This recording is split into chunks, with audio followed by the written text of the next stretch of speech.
Welcome student.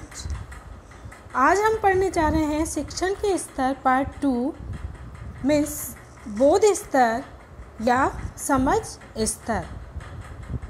जैसा कि मैंने पहले भी आपको बताया था, शिक्षण के 3 स्तर होते हैं। पहला स्तर होता है स्मृति स्तर, दूसरा होता है बोध स्तर और तीसरा होता है चिंतन स्तर। जो बोध स्तर है वो एक विचार युक्त स्तर है। इस स्तर के अंतर्गत जो भी शिक्षण की प्रणाली होती है उसके अंतर्गत छात्रों को पूर्ण ज्ञान प्रदान करना अर्थात उनकी समझ का विकास करना इसका मुख्य उद्देश्य रहता है।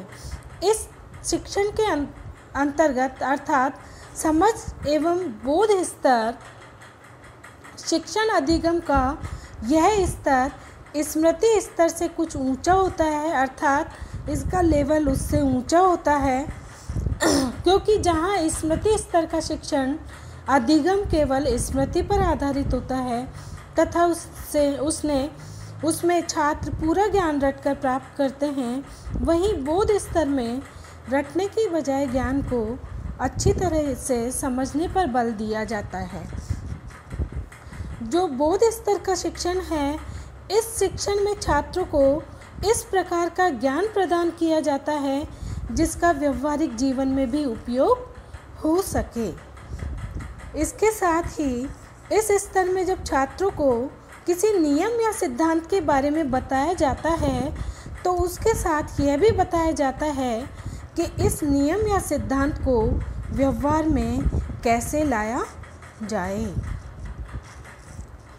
एवं यह स्तर केवल ज्ञान की प्राप्ति पर बल न देकर उसके पूर्ण बोध पर भी बल देता है, क्योंकि इसमें यह प्रयास किया जाता है कि छात्रों को जो भी ज्ञान प्रदान किया जा रहा है उसे वे पूरी तरह से समझ सकें एवं उसका व्यवहारिक प्रयोग भी कर सके। अर्थात जो बोध स्तर है उसमें छात्रों में ज्ञान का पूर्ण विकास किया जाता है, अर्थात उसमें एक समझ उत्पन्न की जाती है।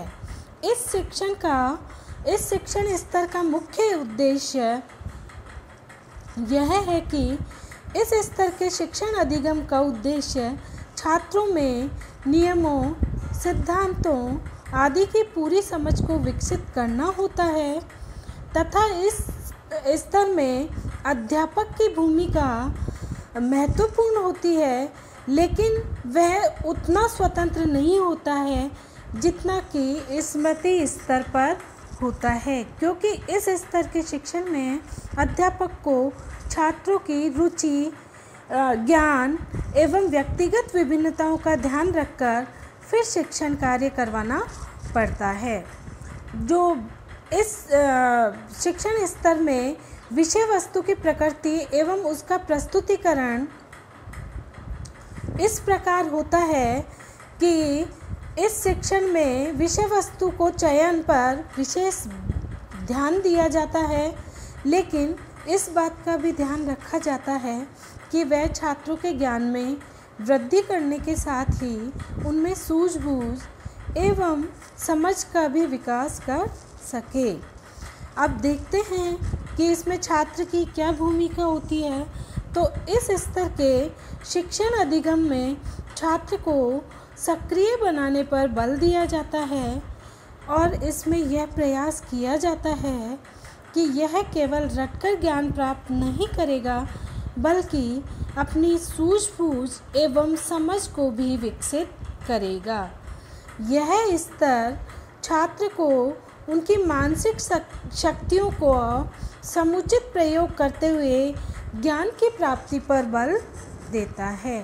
अर्थात यह शिक्षण का स्तर वह स्तर है जिसमें कि छात्र को ज्ञान सिर्फ रटकर प्राप्त नहीं करना पड़ता, उसको अपनी सूझबूझ, अपना रुचि, अपना ज्ञान, अपनी बुद्धि एवं इसके साथ ही मानसिक शक्तियों का प्रयोग करते हुए फिर शिक्षण की प्राप्ति या अधिगम प्राप्ति पर बल दिया जाता है।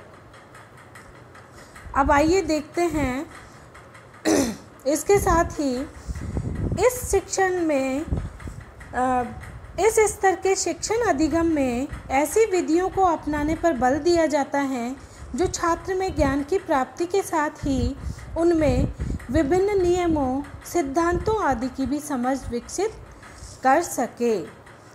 इसके अलावा कक्षा का वातावरण, इस स्तर के शिक्षण में कक्षा के वातावरण को अच्छा बनाने का प्रयास किया जाता है तथा इसमें विभिन्न प्रकार के शैक्षिक साधनों, सहायक सामग्रियों तथा अन्य तकनीकियों का भी पूर्ण उपयोग किया जाता है और शिक्षण के स्तर को छात्रों की रुचि के अनुसार ही बनाया जाता है। इस स्तर के शिक्षण अधिगम में परीक्षण व मूल्यांकन की अच्छी प्रणाली को अपनाने पर बल दिया जाता है।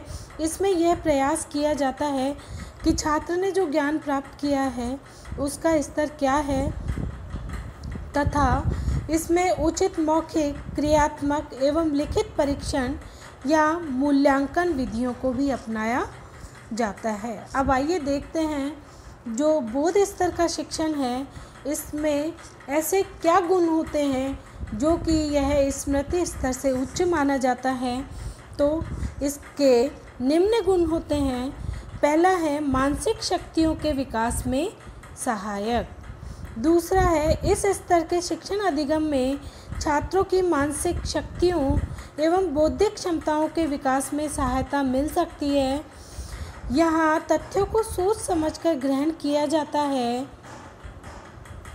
इसके साथ ही चिंतन स्तर के शिक्षण अधिगम में यह स्तर सहायक होता है क्योंकि इससे छात्रों में जो ज्ञान प्राप्त होता है उसमें सूझबूझ विकसित होती है और उन सभी का लाभ चिंतन स्तर के शिक्षण अधिगम में उठाया जा सकता है। जो तीसरा इसका गुण है वो ये है कि यह शिक्षण बोध स्तर का शिक्षण अधिगम रटने पर आधारित न होकर सूझबूझ पर आधारित होता है।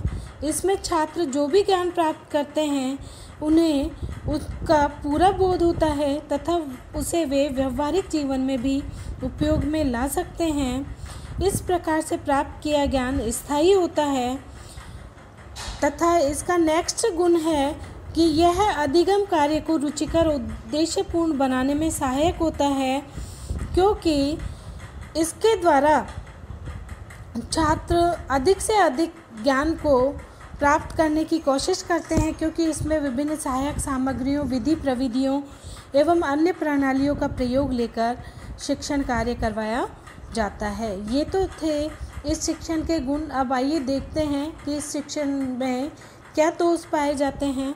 तो इस शिक्षण में निम्न दोष पाए जाते हैं। पहला है आवश्यक स्वतंत्रता व प्रोत्साहन का अभाव।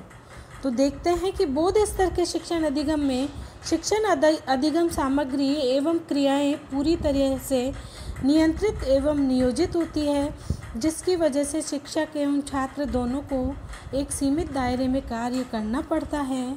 इसके साथ ही छात्रों को अपनी रचनात्मक शक्तियों के प्रयोग की स्वतंत्रता नहीं मिल पाती है और इस वजह से छात्रों में स्वयं के प्रयत्नों द्वारा ज्ञान प्राप्त करने एवं समस्याओं को हल करने की योग्यता का विकास नहीं हो पाता है और सृजनात्मक समस्या समाधान आदि के विकास में भी यह उपयोगी नहीं होती है।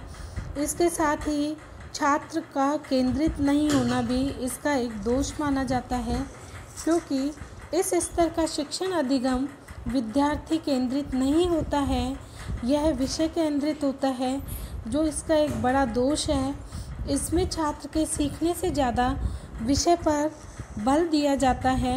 इस प्रकार जो बोध स्तर का शिक्षण है वो कह सकते हैं कि यह थोड़ा उच्च स्तर का शिक्षण है और इस स्तर के शिक्षण में छात्रों के ज्ञान में सूझबूझ का विकास करके उनके ज्ञानेंद्रियों का विकास करके और फिर शिक्षण प्रदान किया जाता है और उनकी अधिगम क्षमता को बढ़ाया जाता है। Thank you.